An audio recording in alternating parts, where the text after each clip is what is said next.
Hello everyone, myself Dr. Primita Vikal, Assistant Professor of Botany from SRK Government PG College, Rajsamand. आज हम discuss करेंगे fertilisation इन रिक्शिया। Vegetative reproduction हम discuss कर चुके हैं। अब हम डिस्कस करेंगे सेक्सुअल रिप्रोडक्शन इन रिक्शिया, यानी कि रिक्शिया में लैंगिक जनन। रिक्शिया में लैंगिक जनन ऊगैमस प्रकार का होता है, यानी कि विषम युग्म की प्रकार का होता है। और यहाँ पे जो रिप्रोडक्टिव बॉडीज हैं वो है एंथ्रिडिया और आर्किगोनिया। एंथ्रिडिया मेल रिप्रोडक्टिव बॉडी है और आर्किगोनिया जो है वो फीमेल रिप्रोडक्टिव बॉडी है। एंथ्रिडिया को हिंदी में कहा जाएगा पुंधानी और आर्किगोनिया को हिंदी में कहा जाएगा स्त्रीधानी। एंथ्रिडिया और आर्किगोनिया ये दोनों प्लूरल टर्म है। सिंगुलर टर्म एंथ्रिडिया के लिए एंथ्रिडियम और आर्किगोनिया के लिए आर्किगोनियम यूज किया जाता है। एंथ्रिडिया और आर्किगोनिया दोनों ही चैम्बर्स में एंक्लोज रहते हैं, यानी कि एंथ्रिडिया एंथ्रिडियल चैम्बर में और आर्किगोनिया आर्किगोनियल चैम्बर में सिचुएटेड रहते हैं।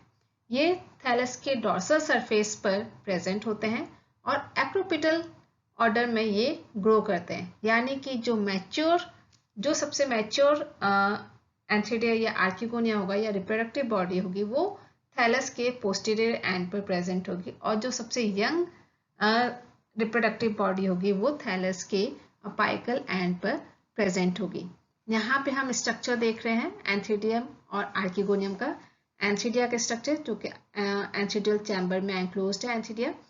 एक एंथ्रिडियल चैम्बर में यहाँ पे एक ही एंथ्रिडियम डेवलप होता है और इस प्रकार एंथ्रिडियम जो होता है जनरली ग्लोबुलर शेप का होता है, जबकि आर्किगोनिया जो है ये फ्लास्क शेप का प्रेजेंट होता है। ये भी आर्किगोनियल चैम्बर में ही एंक्लोज्ड रहता है। नाउ फर्टिलाइजेशन इन रिक्शिया। रिक्शिया में निषेचन।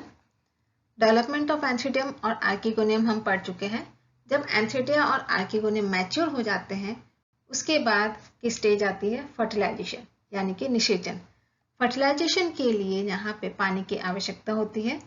पानी जो है एंथ्रिडियल चैम्बर के अंदर ऑस्टल के द्वारा एंटर करता है, जिसकी वजह से ये जो एंथ्रिडियल वॉल की जो सेल्स हैं वो पानी को एब्जॉर्ब करके फूल जाती हैं, फिर सॉफ्ट होकर के फाइनली ब्रेक हो जाती है, यानी कि टूट जाती हैं। ये टूटने के बाद जो एंथ्रिडियम के अंदर जो मास ऑफ एंथ्रोजोइड्स है, यानी कि जो पुमनुओं का जो समूह है, जो पुमनु प्रेजेंट है बहुत सारे, वो रिलीज होकर के बाहर की तरफ आ जाते हैं, यानी कि रिक्शिया के थैलस के पानी में तैरते हुए रिक्शिया के थैलस के डॉर्सल सरफेस पर आ जाते हैं।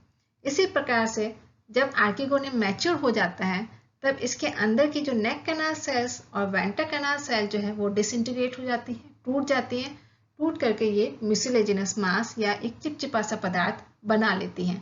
ये भी पानी को एब्जॉर्ब करके ये स्वेलअप हो जाती है, यानी कि फूल जाती हैं और फिर ये फूलने की वजह से ये आर्किगोनिया के माउथ पर यानी कि टिप की तरफ ये प्रेशर पड़ता है इसकी वजह से, जिसकी वजह से जो कवर सेल्स प्रेजेंट हैं आर्किगोनियम के टिप पर वो दूर दूर हो जाती हैं और एक ओपनिंग बना लेती हैं, यानी कि एक रास्ता बना देती हैं एंथ्रोजोइड्स के लिए।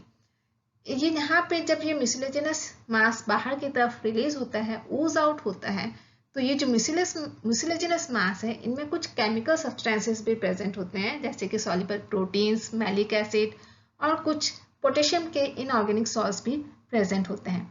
ये जो केमिकल सब्सटेंसेस हैं ये कीमोटैक्टिक का काम करते हैं, यानी कि ये जो एंथ्रोजोइड्स हैं उनको अपनी तरफ अट्रैक्ट करने का काम करती हैं, जिसकी वजह से एंथ्रोजोइड्स जो हैं वो आर्किगोनियम की तरफ अट्रैक्ट होते हैं।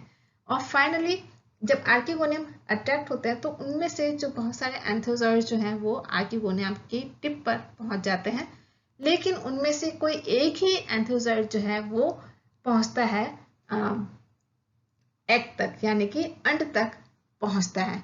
और वो अंड तक पहुंच करके जो एंथ्रोजोइड का जो न्यूक्लियस है और जो एग का जो न्यूक्लियस है वो फर्टिलाइज कर उनमें फर्टिलाइजेशन होता है। और फर्टिलाइजेशन होने की वजह से यहाँ पे डिप्लॉइड ज़ायगोट बन जाता है, जिसे ऊस्पोर भी कहा जाता है। और ज़ायगोट बनने के साथ ही यहाँ पे रिक्शिया में ये जो गैमेटोफिटिक फेज है इसका अंत हो जाता है, यानी कि गैमेटोफिटिक फेज यहाँ पे समाप्त हो जाती है ज़ायगोट बनने के साथ ही